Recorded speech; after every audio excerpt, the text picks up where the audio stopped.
તરફ અમદાવાદમાં સુભાષ બ્રિજનો સ્પાન બેસવા મુદ્દે હવે તપાસના આદેશ આપી દેવામાં આવ્યા છે। રાજ્ય સરકારે સ્પાન બેસતા તપાસના આદેશ આપ્યા છે। રાજ્ય સરકારે એએમસી કમિશનર પાસે આ સમગ્ર મામલાનો રિપોર્ટ માંગ્યો છે। એએમસીએ નિષ્ણાતોની એક કમિટીની રચના કરી છે।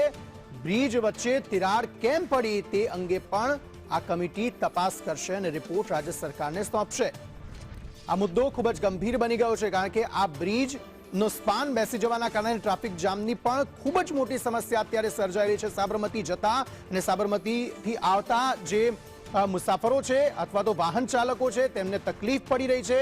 અને ગંભીર મુદ્દો એ પણ છે કે 50 વર્ષ જૂનો આ જ્યારે બ્રિજ છે, 51-52 વર્ષ જૂનો આ બ્રિજ છે, તેમાં આ બ્રિજ વચ્ચેથી બેસી કેમ ન ગયો તે અંગે તપાસ થશે। અને હજી થોડા સમય પહેલા જ ઇન્સ્પેક્શન પણ આ બ્રિજનું કરવામાં આવ્યું હતું, જેમાં આ બ્રિજ યોગ્ય છે તેવું પણ સામે આવ્યું હતું। હિરેન રાવલ આ અંગે વધુ માહિતી આપી રહ્યા છે। હિરેન, ગઈકાલે અચાનક જ બપોર પછીના સમયે આ વસ્તુ ધ્યાનમાં આવી હતી। એ પણ સરકારી તંત્રના બદલે અન્ય વ્યક્તિઓને ધ્યાનમાં આવતા કોર્પોરેશનને ધ્યાન દોરવામાં આવ્યું હતું અને એના જ પગલે હવે એમાં તપાસના આદેશ આપવામાં આવ્યા છે કે આ પ્રકારની ઘટના કેવી રીતે બની।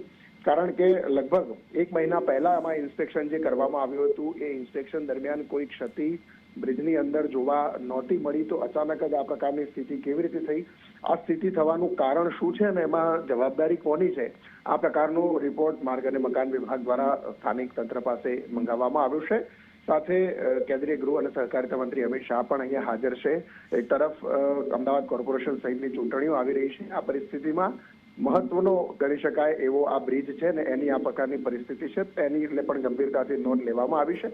તાત્કાલિક અસરથી 4 દિવસની અંદર એનું જે રિપેરિંગ કામ છે એના માટેની સૂચના પણ આપવામાં આવી છે અને આ ઘટના પાછળનું કારણ અને એના માટે જવાબદાર આ બંનેનો રિપોર્ટ જે છે એ રાજ્ય સરકારને આપવાનો રહેશે। આભાર સમગ્ર માહિતી આપવા માટે।